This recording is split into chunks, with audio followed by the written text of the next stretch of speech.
How we doing here? How we doing here?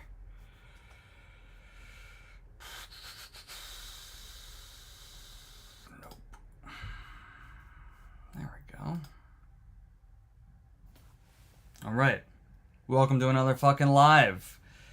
I am your host, Kellerman, as you know.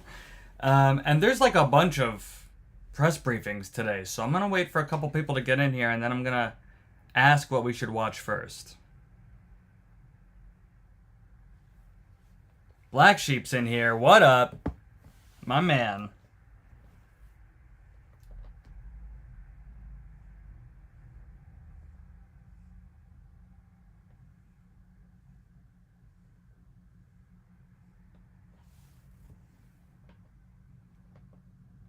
What's happening here?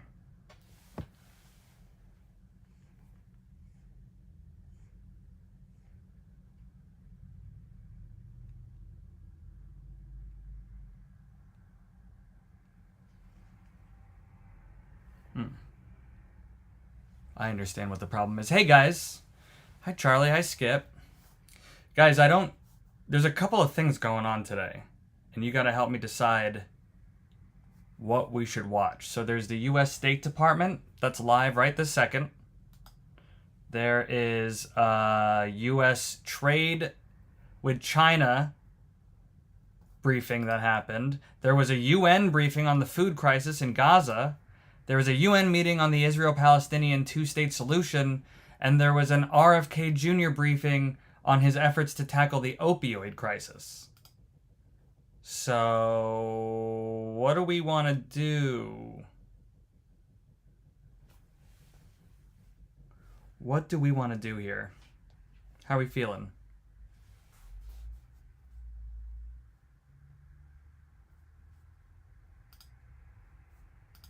The U.S. State Department press briefing, I think, is live right now. So let's start with that.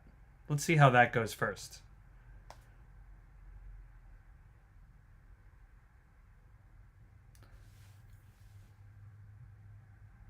Yeah, there's a lot of moving parts. Exactly. That's exactly right.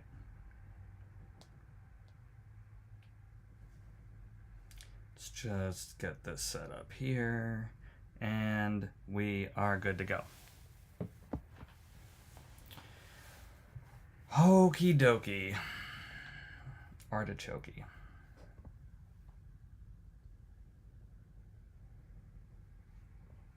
Alright, let's do it. This is the U.S. Department. This is the State Department press briefing right now. I don't know what they're going to announce here. Guys. All right, everyone. Thank you very much for being here. Great to see all of you. We do have some announcements as we proceed with our briefing, and then, of course, happy to take some questions.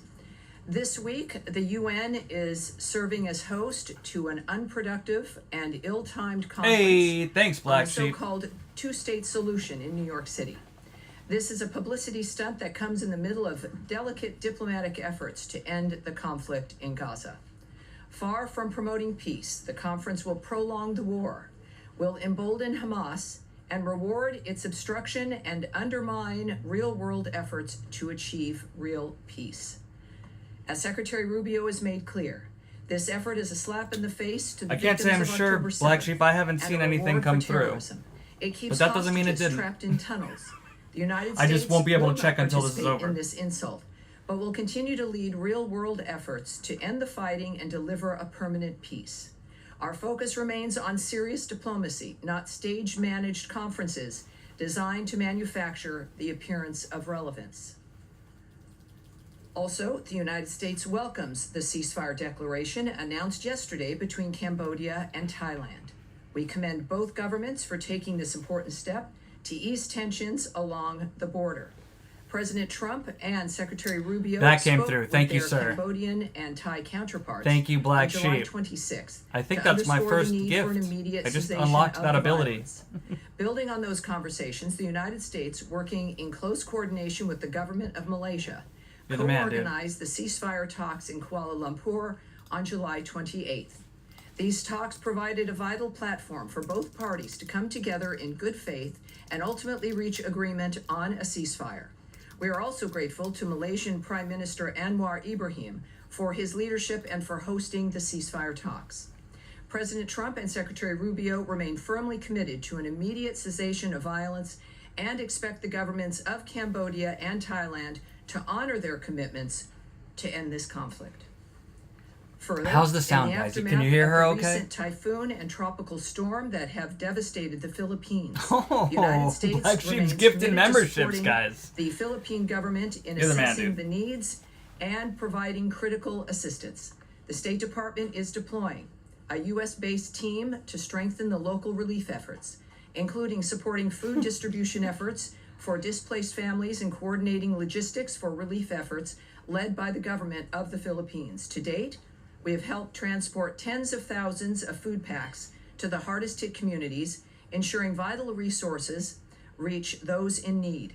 This collaboration underscores the enduring partnership and strong ties between the United States and the Philippines. Finally, in today's topper, yesterday, President Trump announced a trade deal with the European Union, Black sheep fundamentally going wild in the air rebalancing with... the economic relationship between the world's two largest economies. This deal marks a generational modernization of the transatlantic alliance and will provide Americans with unprecedented levels of market access to the European Union. The deal bolsters America's economy and manufacturing capabilities. The EU will purchase $750 billion, with a B, my favorite, of U.S. energy and make new investments of Everyone's $600 favorite billion alien. in the United States. The one with a All B. by 2028. Through decisive leadership and an unyielding commitment to Most of us American don't workers, even have President anywhere Trump has close delivered yet to another a agreement number that ending with positions an the alien. United States as the world's But this is good. This is a destination for huge investment, trade deal we just made with the innovation, European and Union. advanced manufacturing. Since day one, President Trump challenged the assumption that American workers and businesses must tolerate unfair trade practices that have disadvantaged them for decades and contributed to our historic trade deficit. Yesterday's announcement opens up historic market access to the second largest economy in the world, reestablishing the strong, positive, long-term relationship between the United States and its key ally, the European Union. And before we begin, I'll take your questions. We've switched things up a little bit here in the front row. I'm looking at some new faces. Oh, really? All the faces that you guys recognize at home, watching the briefings for these last 6 months, recognize. I have to say that the bullpen members and the individuals that you see on camera have their own fan bases, if you will. So people are excited, of course, each day to see the exchanges, and I appreciate that. But what people may not know are the number of people who come to this room for each briefing, who are journalists with outlets that speak to people around the world. And we think it's time, as I'm used to seeing, well, you far back there, nice to see you, Nadia as well. But I'll be introducing you to the front row today. It'll change for each briefing, but this is an opportunity for us to get to know you, for further experience and advancement, for the nature of what Americans in the world see as we answer these questions. It sounds good, but how do they choose who gets to go up front? Nice to see you over here. It's a little confusing as opposed to over there. So just as a reminder, for those of you watching at home, whether it be C-SPAN, of course, or our State Department account on X, etc., wherever you may be viewing us, first over here is Saeed. This is sort of weird and unnecessary. We don't need to know as a matter of fact, where the press is sitting. And Tim with the Washington Examiner here. Welcome aboard, Tim. We also have Washington Yelena Examiner S. from NTN from Columbia. Vaughn is here with Washington Times. And Danielle, as we noted, and Nadia, who you've also gotten to know here at our briefing. So welcome to the front row. Again, it will change. Hey, thanks, I don't know what Tom Mikaya. has in mind for I Thursday. really hope He'll I be said that briefing on correctly. Thursday as usual. Told me to keep up the But great let work. us, I appreciate the begin $10, with, bro. Your questions. Or I'll ma'am. start with the Friend. front row. Yes, sir. Vaughn. President Trump and Israeli Prime Minister Benjamin Netanyahu have issued seemingly contradictory statements on the humanitarian crisis in Gaza. Is there a rift emerging between the two leaders, and how is this impacting peace efforts, if at all? Well, of course, what I won't comment on is the nature of a relationship. What we've seen between the president and the prime minister has been a very good relationship. Certainly, this is a fluid, dynamic situation. That's an understatement when it comes to what's happening in Gaza, especially with the new efforts regarding the humanitarian assistance. Certainly, the president's point of view regarding what we need to do and continue to do, which we have been doing, which is facilitating the food assistance through GHF, but also, of course, the financial investment and the president's work and this government's work and Secretary Rubio's work to stop the carnage, to have a ceasefire, to get the hostages released, and to have the killing stopped. I think that when we look at the nature of remarks by the president, there's one thing that's clear.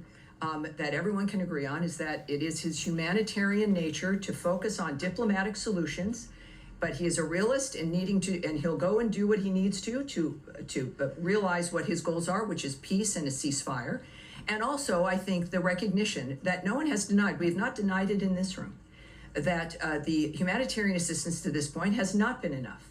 My argument is that it would never be enough in that obscene, unnatural environment.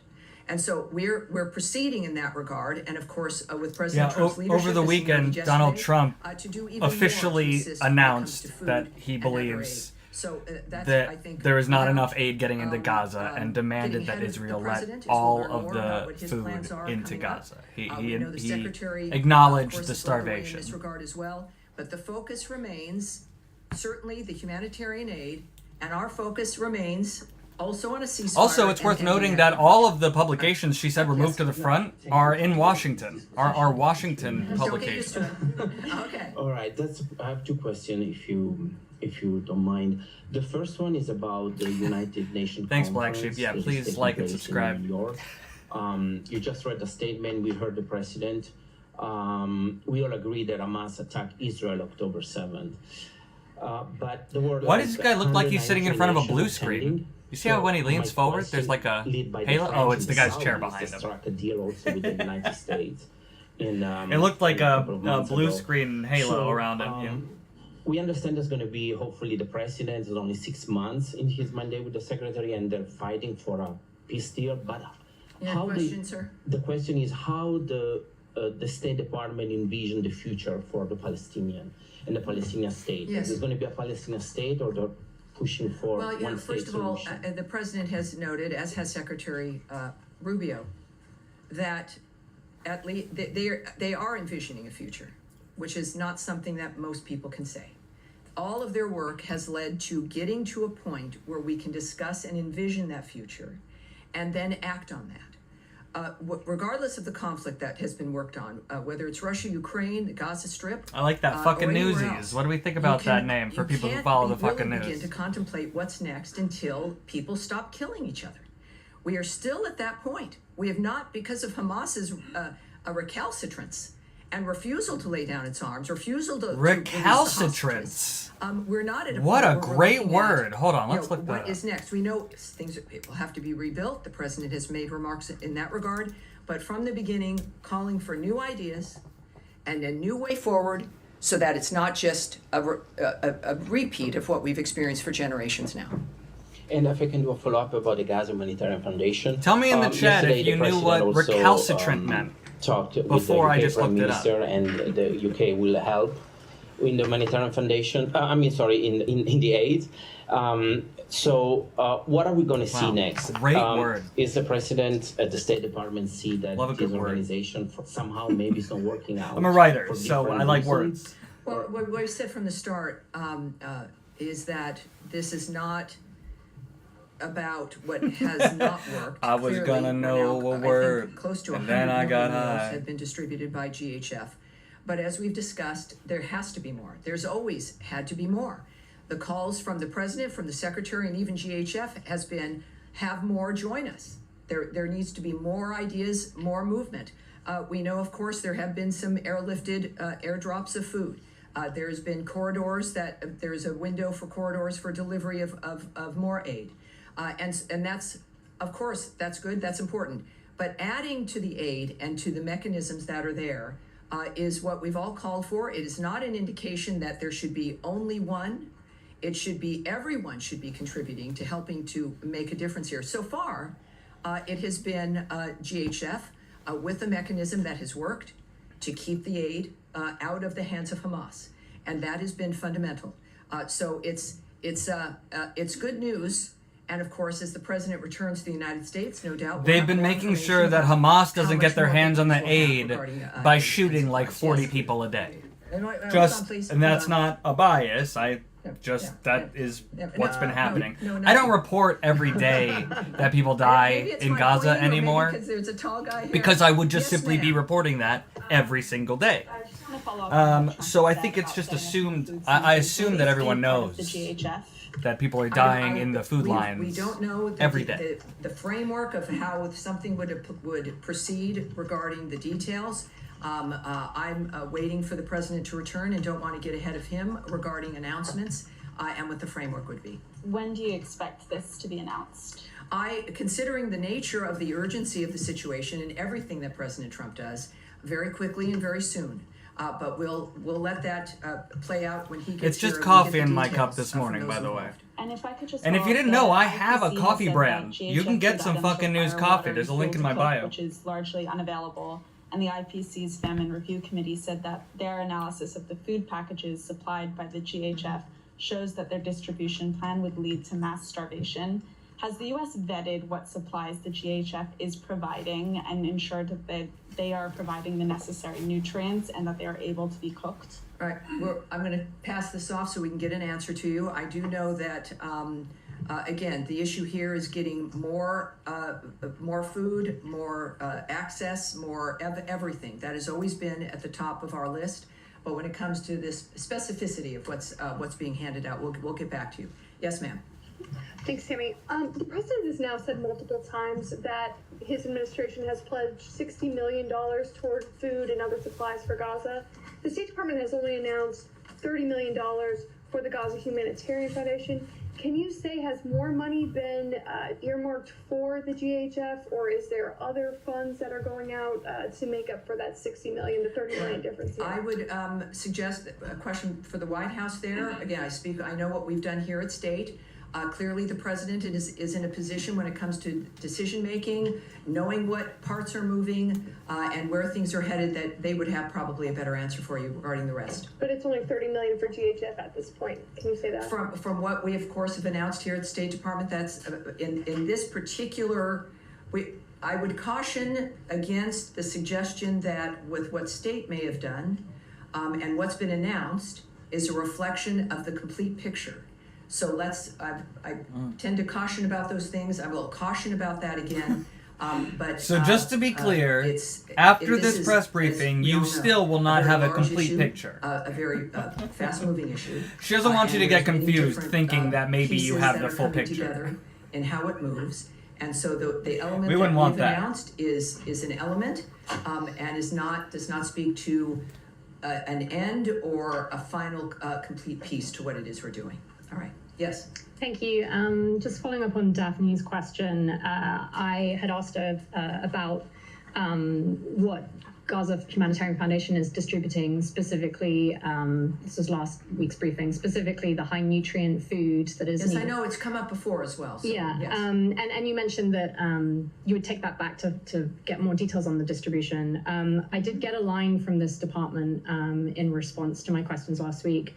And the State Department spokesperson had said the Gaza Humanitarian Foundation Award remains subject to strict requirements, vetting, and oversight mechanisms like all department awards. And then they also defer to GHF on the exact food items that are being distributed. Sure. There's been a lot that's happened since you were actually last at the podium. As you know, there's been the news out of France. And also now with the UK Prime Minister saying that the UK may well recognize a Palestinian state in September at UN Week if certain conditions are not met by Israel.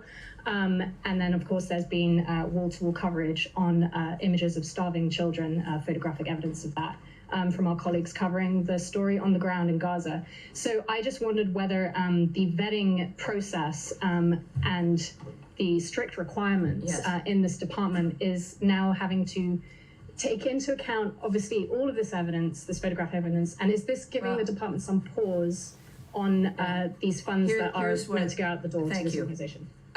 First of all, some of you may have seen a remark from Anna Kelly from the White House about the president's stance and what his plans are. She said President Trump wants to alleviate the suffering for the people of Gaza because he has a humanitarian heart. He announced a new And aid also plan because he today wants to help own some Gazans land obtain over there, crucial as access he to has food. stated Details are many forthcoming. times. What I will note about what's happening on the ground, of course, is what our focus is on, which is getting more aid in, which is getting a ceasefire, which has not been accomplished because Hamas refuses to do so. From the beginning, they have been the problem about why this continues to be an issue. We know that, of course, more food aid will be going in, considerably more. And for those, as we care about the nature of nutrition and the value of that, we'll have those details for you. And GHF can be reached. Many of you have reached out to them to ask them for those They details. are the problem. We at the State Department, the Secretary and the President of the United States are focusing Hamas on is saving certainly lives, a problem. dealing with individuals But are they who the can problem? stop what they're doing to create Tell me what you peace. think. And of course, as you know, the President has been frustrated on a couple of fronts regarding the killing of civilians, the using of civilians, the nature of what's happening at too many conflicts around the world. And that's what he's focused on. Yeah, he's really but annoyed it's that he a made all good those issue to promises have about if there ending is a these silver things lining on day one and about then the hasn't fact been that able to do more it. Food, more frustrating. nutrition, more access is being created. And that's what we're doing in the meantime, while still trying to stop a war that makes that zone almost impossible. Nadia. Thank you, Tammy. I have two questions. An Israeli settler called Yanon Levy, he shot and killed a Palestinian peace activist. He's a father of three. His name is Aoud al-Haddalin in the West Bank. This settler was identified by the previous administration as an extremist, and he was under sanction, both by the EU and the US. The Trump administration has lifted the sanction on him. You often say you have the same values with the Israelis. How can you make sure that this guy is accountable when he killed a civilian, especially a peace activist? Well, of course, I think it needs to be said. It shouldn't have to be said, but we decry the loss of life everywhere. That has been the hallmark of the work that this administration is doing. It is at the top of mind for Secretary Rubio and all of us who work here at the State Department for a reason. Because It's a good we care beginning of about, an answer. what happens with other people. Here, certainly we care about, it is American First framework, but Sort that of a weird value is question. about peace around the world as well, which also helps us. I the would U- say also that No matter we, how as you aligned know, the U.S. we is don't with comment Israel, on they don't have investigations to. that The belong to U.S. another isn't government. responsible for Israel punishing is, this Israeli guy. Has investigations that it's implementing regarding situations of this sort. I don't know the end result of what that's going to be, nor will I comment or speculate on what should happen. What we do know, and I don't think we should have to, we have a status here, a posture, where all of this matters to us, to the point where the president's last and only, this second term, but his last effort is to make these things better and to save people's lives. So it is, it's certainly Gaza, a war zone. We're doing our best to make a difference there, and we will wait for the result of an investigation before we have any comment. Sure, this guy in the West Bank is not in Gaza. Well, but with the West Bank and Gaza, obviously, the nature of conflicts and what we've been working on, but I appreciate that, yes, of course. It's the same, I think it's the same argument. We see this in the West Bank. We know when there's violence in general. We saw something unfold in New York City as well with a shooting in New York City yesterday. These things touch all of us. With the hero there being a Bangladeshi immigrant, a cop for 3 years, dies defending New Yorkers. It is the American story, and it's something that we all work to help try to make a difference on. All right. The second question is, two Israeli human rights organizations found that they concluded that Israeli practice in Gaza has aspects of genocide. The Trump administration has put sanctions on UN officials who concluded the same. So are you going to sanction this human rights organization, or are you going to change your position? Well, I appreciate that, Nadia, but of course, I'm not going to speculate or say what actions will be. I'm not going to comment on outrageous allegations, effectively, which have also been disputed. But I will, again, I won't preview things or guess or speculate about actions in any regard. Right? Yes. Can I just ask you about the trucks that are getting into Gaza? Over the weekend, there was an uptick, I think, over 100 trucks that got in on Sunday.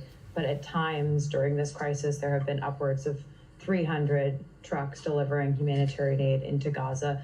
What is the number of trucks that this administration wants to see Israel allow into Gaza on a daily basis? This is the dumb I question. won't discuss, of course, details. This with you person or got moved to the front of the content line here conversations and or asked even that specific like stupid that. question. What the what fuck I do difference know is does it that make? there's this, Specifically, how many overarching, trucks are going work in? that we've done to make sure as much can get in as possible.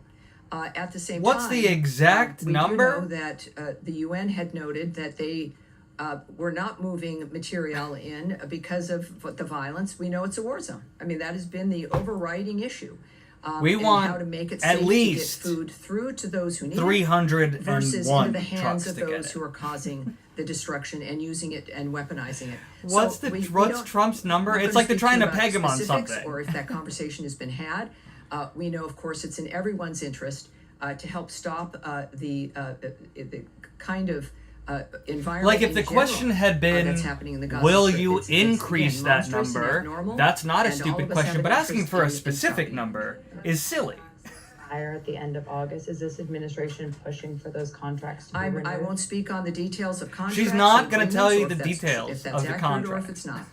Yes. Thank you so much. Two very quick questions. She's already said that. Secretary Rubio, for the past several months, has been wearing two hats, both leader of the... Four hats. Many Four hats. hats. But specifically, Department of State and NSC. He has shrunken down the NSC and called it right-sizing. Mm-hmm. And my question is, are these two roles being sort of merged together into the same official, or are they being fulfilled in two separate capacities?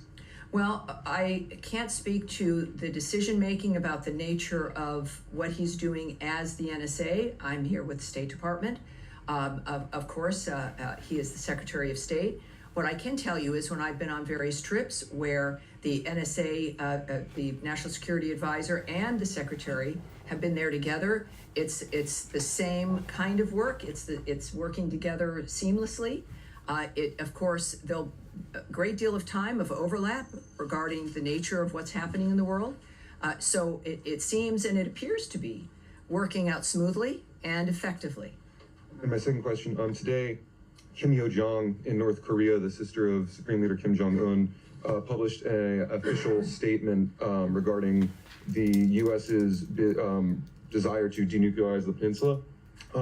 While rebuking the United States, the memo did include a line stating that Kim Jong-un's relationship with President Trump is, quote, not bad.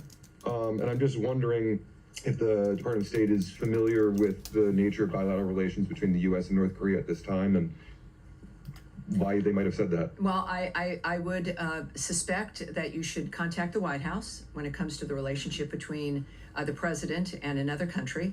Of course, we do know, as we see now, as we saw in the first term, President Trump's willingness to talk with everyone in order to achieve the peace and prosperity and some semblance of normal life for people around the world.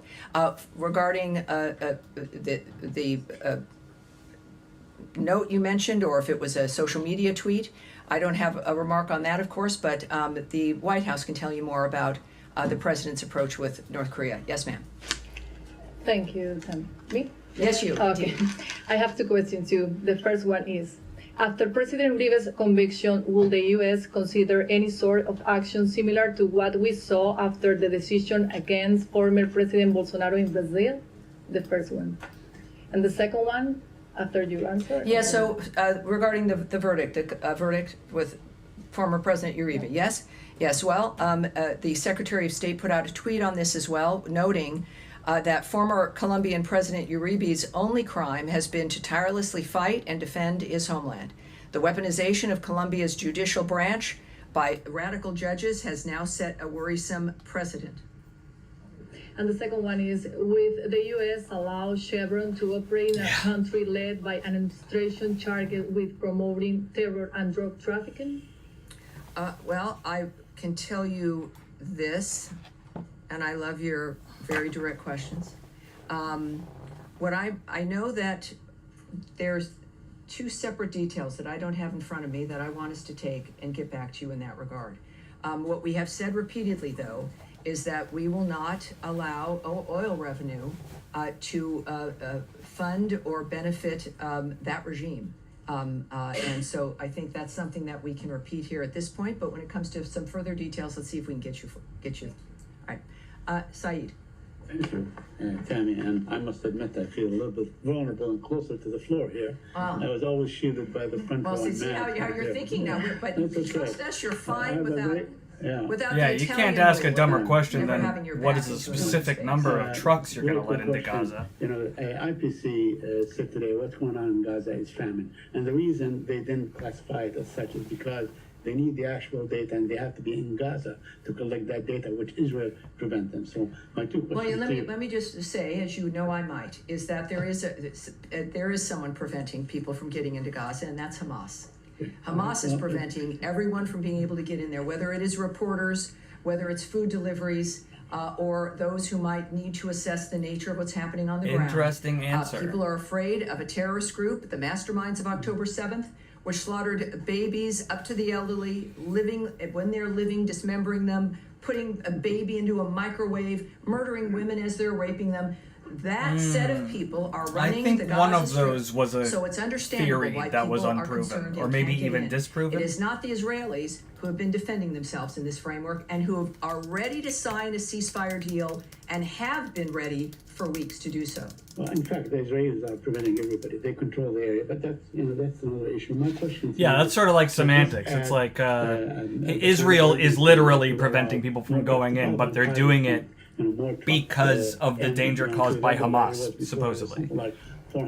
He's saying Israel because they're the ones literally locking down the border. She's saying Hamas because they're the reason that the border is locked down. Actually and factually. Well, we've had progress here from the beginning of this conversation, and with the catastrophe of October 7th and what has unfolded since then. We've discussed all the time about what we need, and we've had progress. We've had, again, close now, I think, to 100 million meals distributed by GHF. We have had more trucks now moving into the area. Israel making accommodation to be able to try to allow that to happen without people being in danger. So we've seen this progress being made. When it comes to the number of trucks, I would caution that it's not an issue of numbers, but clearly the posture of the President and the Secretary of State is that all of this has to stop and everything has to get to whomever it needs it. That's not, that may end up being a certain number of trucks. It may be a certain other kind of effort, new ideas. So it's not, I would just ask that we focus on what we've been focusing on here, which is having this violence end so that we can do a wholesale reformation of that area, stopping of the violence, and a wholesale view of that a future really can exist. Yes, ultimately, it's going to be the best scenario. Everyone can go into Gaza and help. The president clearly will have ideas. The partners in that area, whether it be Egypt or Qatar and others, Jordan, with their airdrops, everyone has an interest in the resolution of this. And inevitably, of course, it'll result in everyone getting what they need. All right. Yes, Abby. What is the U.S. position on the UK saying we will recognize the Palestinian state before the UN this September? I know my colleague brought it up, but considering they're using it Good as job, leverage whoever gave her the to try mic. to stop some of the starvation that President Trump himself said he's concerned about taking place in Gaza.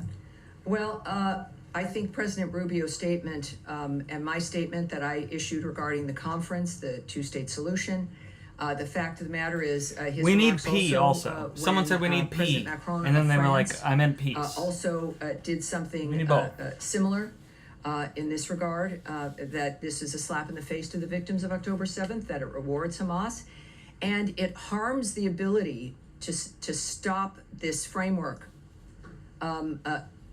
from, it allows it to continue. It gives one group hope, and that's Hamas.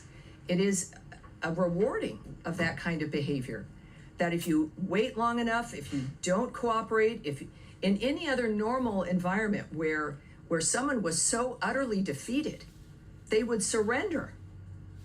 In this case, that just does not occur. And part of it is because of perhaps the hope that they receive on how long the suffering lasts, how much that pushes the world to. Why do you think that is? To their arguments. Why do you think Hamas hasn't surrendered yet? And I've heard a lot of theories. I think that the one that makes the most sense to me is simply that the Hamas leaders aren't in Gaza. And so they don't care what happens to the people in Gaza if it doesn't that adds into forward their agenda. Apparent posture that this is a winning thing to do. Clearly, we are of the opposite mind. And that I think we can say in general about that issue. Right. President Trump said he didn't mind the UK Prime Minister taking a position on statehood. Is that, can you explain what the difference is? Well, obviously I'm not going to speculate on the president's reasoning, but I do know that none of us are in the business of telling people not to speak their mind. At the same time, I'm a big believer. Yes, they are. The secretary is, and the president is. And Hold we on. showed this, I think, last November. President Trump is that, has come down on a lot of outlets why for it matters, speaking their mind. How it impacts what we all want to achieve is something that Just we shut down must NPR and do, that PBS is the way to specifically because persuade people, to they change spoke their people's mind and minds. he didn't like it. And so it doesn't surprise me that is what he said. Defunded, not But shut of down. course, we also Defunded, know, I should say. as I described, the nature of our situation here about what that does in our efforts to stop the carnage. Yes. Thanks so much, Tim. GHF, there's, according to the UN, there's been about more than 1,000 Palestinians killed at or near the aid sites since May 27th. Does the U.S. have an assessment on that number? It is not. That's not something I will speak on or go into the details about regarding our assessments of that situation. Certainly a wartime situation, but in the details and the numbers, no, I won't speak to that. Okay. And you mentioned the details of this new aid plan will be forthcoming. Are there people? Will they be forthcoming to the State Department, or are they coming from the State Department? Are there people in this building working on something right now? Well, it's the White House who noted that. So the White House noted that the details will be forthcoming. We, of course, all work What does for the that president. He is the guiding It's the hand White here. House. And he gets ideas, and he knows more than all the rest of us know. So we are excited about his commitment, the fact that he and Mrs. Trump are humanitarians and are working first to make America first so that Americans' lives can be predictable and strong, and we have a future we can look forward to, but also that obviously is translating around the world as well. Yes, sir. Thank you, Ukraine, if I may. We have new deadline, and Ukrainians are certainly hopeful that the president's new deadline and his tough words about Putin, Russia, will follow with certain concrete actions. And in fact, yesterday you told the media that now we are going to see some actions. Now, Yes. the caveat that we have 10 days to go. Can you give us a sense of Oh, he his might not even have 10 preparation? days. I would just suggest, even when he set that 50-day timeline for Russia, I think one of the things I've said is, that's, who knows when that could happen. He's had timelines before in which he acted very quickly. With the president, he also noted that he was going to shorten that timeline because he pretty much knew what the situation was. My question is, can you give us any sense of any preparation that's going on in this business so the Russians take it seriously? Well, clearly, President Trump has proven that he should be taken seriously because he's a serious man. And we've seen the results of that around the world. Again, most recently in the Indo-Pacific, and of course, with his envoys and the nature of the commitments we've made. I would say that what's been discussed regularly are sanctions, and the president also brought up the issue of sanctions, and even secondary sanctions, as certain countries are benefiting from buying Russian oil. But that's up to the president. We've known that's in his toolbox. There are many things that he can do, just as there are many things that Secretary Rubio can do and help facilitate. But the president himself mentioned those two dynamics. He has been patient, and that may have been misinterpreted by some people. And I think the time for misinterpretation is now over. On that point, I mean, the president said that he knows the answer, and he also So, thinks that there's no not reason too to wait. many If there's no reason personal to wait, then why wait 10 days? Well, humanitarian again, actions. there's, as we know, there are a million fronts in these kinds Only of dynamics. There's humanitarian actions in the negotiations that form go of on. signing peace I treaties can't and speak bills to and things as what the president. president's involved in, the conversations But when he's that not are currently president, being had, not a and lot the of importance of what the humanitarian president acts. says privately and publicly. Considering I would the fact that he's a just trust that he's the one multi-billionaire. who would know. Millionaire? And being in a Billionaire? position here at the State Department where we're all ready to do what we need to do to get this situation accomplished for the president. All right, Eric. Yes, thank you, Tammy. I wanted to ask two questions. One on the impact of potential For a secondary billionaire, you'd think sanctions, he would do potential some more secondary humanitarian tariffs. things. Is there a Just concern saying. that That's not a bias. that may be too blunt an instrument in that I don't think he should or some shouldn't. I US just would allies, think, or countries for generally which the U.S. speaking. Has been partnering and having negotiations. When someone fruitful describes negotiations, themselves we as saw a today. humanitarian, For I example, assume they China or mean India could be hit. That that there they could be a have done boomerang humanitarian reaction things. from such sanctions, secondary sanctions, or the EU, other countries that would be inadvertently hurt in a way that would be counterproductive to broader U.S. goals. Well, no doubt. I'm not in the business, though, of the negotiations. There are questions that are asked about everything with the actions that might be taken. And I would presume, as we should, that all of the impact would be considered. Obviously, the president's first effort and first desire to solve problems is through diplomacy. For people who might be confused, I have a few comments that I can share with you from the president at first here. I'm disappointed in President Putin. I'm very disappointed in him. I'm going to reduce that 50 days that I gave him to a lesser number because I think I already know the answer. What's going to happen?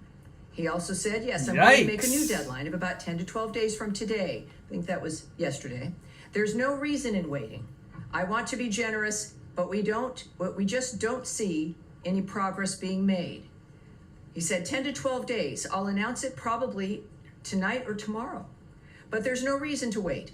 If you know what the answer is going to be, why wait? And it would be sanctions and maybe tariffs, secondary tariffs. And he says, we are going to do secondary sanctions unless we make a deal. Based on common sense, you would think he'd want to make a deal. We'll find out. The president is not someone who is making a decision on the fly. This has clearly been consideration from the beginning.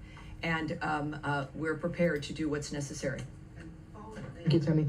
Following up on my colleague's question about Colombia, we know that we have a president and a secretary of state who take a great interest in what happens in the Western Hemisphere and pay a lot of attention. We've seen the president's attack and criticism of the Brazilian judiciary, but I'm wondering what makes a judicial process a radical process or radicalized by judges or otherwise inappropriate. I mean, is it determined by who ultimately is convicted or charged, or what's the context or the judgment, the qualitative judgment as to what makes a politicized judicial process for this administration? Well, the secretary, like the president's, a very talkative young man, and he's very clear about what interests him and why it matters. On virtually every issue, he does long form interviews. He's got his Twitter that he participates personally in, statements, op-eds. All of which he's personally involved in and expresses the nature of how he's making his decisions and why. So I will let his work speak for itself, including, again, current comments and no doubt more comments and explanations, if you will, or opinion pieces to help explain why these things matter, why corruption matters, how it might look whatever country you live in, and why it's important to stand up against it. All right. Yes, sir. Yes, hi. Thanks. A lot of my colleagues stand up against corruption, guys. Questions I had, so I'm going to totally change subjects. Well, if all I may. right. Sounds good to me. There are millions of dollars worth of contraceptives stocked in Belgium that are due to be incinerated in France. It's our understanding that they're still stocked in Belgium. They haven't moved to France. Could you give us an update as to where that stands? I know that the Belgian government is trying to find alternative solutions. Is the U.S. government ready to find alternative solutions, or are they destined to be destroyed? Well, I want to have that taken back. This is a situation that changes each day. What I can tell you is, for those who've asked previously, there are no AIDS drugs involved in this. No PEPFAR dynamics are set to be destroyed. Correct, just condoms, prophylactics. This is a situation regarding birth control and other mechanisms that could be used. First of all, that would violate our Mexico City policy regarding the use of abortifacients, but also the use of some what? elements. Is that another word? Could be used abortifacients? In a kind of forced sterilization framework that some nations do apply, which also we will not facilitate. So we can say that there's no AIDS drugs, no condoms are being destroyed. This is about a long-standing, I think this was a purchase from the previous administration. And so we're dealing with that, but we're aware of it, and we recognize we've got a lot of words we're learning today the from issues. this woman. But we also, of course, are committed to a policy that I've got a pretty Americans good care about. vocabulary, And but, we're going to be moving forward. No you know, doubt obviously, we'll I have some probably could have additional figured it out information for using you the etymology of the abort the part, coming days. but Yes, ma'am. Still. Return to your statement at the heard top. that word used in a sentence. Could you explain why talking about Palestinian statehood or Palestinian future in Gaza rewards Hamas or is a slap in the face to the victims of October 7th? And I'm asking, given that none of the parties involved, to my knowledge, who are involved in these discussions or have plans to recognize statehood have said anything about wanting Hamas to be in power. It seems like, according to the United States, according to Israel, and obviously as well as all these other folks involved in these conversations now at the UN, no one has expressed a desire to have Hamas in power. So how is that? How does it reward? Well, I think that it's very often, if not most often, actions speak louder than words. And our argument is that there are certain actions you can take that reward in the midst of the defense of a country after a horrific atrocity implemented on October 7th. And the end result is, create a two-state solution, solve this problem, when in fact the problem was mass murder and just an indescribably obscene environment, and then the continuation of the terrorism of the people of Gaza, the first victims of Hamas. Still, the nature of living in that environment, the hostages that remain held, the weapons that remain held, and a refusal. We had a ceasefire early on. We had a ceasefire on October 7th. We had a ceasefire early on. They broke that. And there is a point where you don't find ways to placate or reward. That's the other narrative, right? It's just that it's all Hamas's fault. Of what is being suggested. Everything can be blamed on Hamas.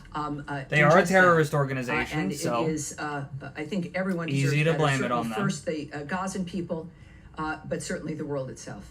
All right, now we're going to continue. Yes, sir, in the green shirt. It has been reported that Taiwanese President Lai's trip to his Central and South American allies with transit in the U.S. has been postponed. Could you elaborate on this, or did the Washington or the State Department play a part in this delay? Well, I do have something I can tell you about this. Taiwan has not announced any travel plans for President Lai. So that is generally a hypothetical now. I know it's been in the news. There's been a lot of questions and a lot of suppositions here that have happened, but I can say that it is a hypothetical at this point. There have been no plans, travel plans for the president. There's been, as a result, nothing canceled. I can tell you, though, a reiteration that transits by high-level Taiwan officials, including presidents, are fully consistent with our longstanding policy and practice. This has not changed. And just as a reminder for people who may have not heard us say this from the podium, if they're newbies, the United States remains committed to our longstanding One China policy, which is guided by the Taiwan Relations Act, the 3 joint communiques, and the 6 assurances. The United States is committed to preserving peace and stability across the Taiwan Strait. Thank you. Thank you, sir. All right, Abby, one more time. Can the State Department confirm or offer comment on reports that 2 Americans were recently detained in Iran on suspicion of spying for Israel? Have they since been released? Has the State Department or the U.S. been in touch with Iran regarding their detainment? I can't speak to that at this point, but hopefully I can soon. And I think that's going to be it for today. Thank you, everyone. And again, Thursday, a lot of these things might return with more new information, but you never know what's going to happen from one day to the next. Now, the president, I believe, will be back. That's Tommy for sure. Piggott will be at Every this day is podium. a surprise. And thank you so much for being with me today. And my thanks to our guests here on the front row. It was great getting to know you. I appreciate it. And we'll see you again on Thursday. Thanks, everybody.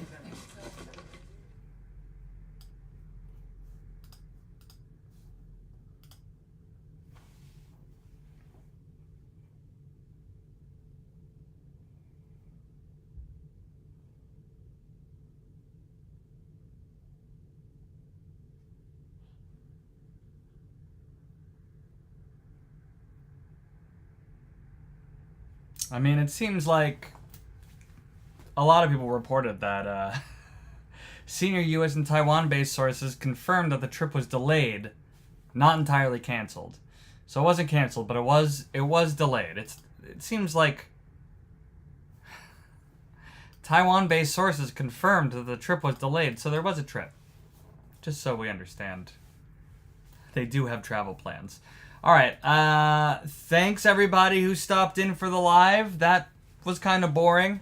But, you know, it's better to watch these things for yourself than it is to just see clips and things out of context, because you don't know what you're seeing that's out of context. There's no way to know. I hope that I can make watching these things just a little bit more bearable for you. So that's the goal here.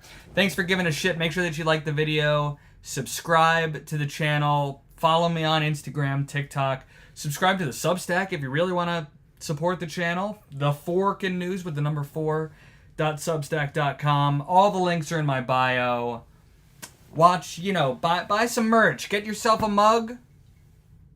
Get yourself a mug. All the links are in my bio. I hope you have a great day. I will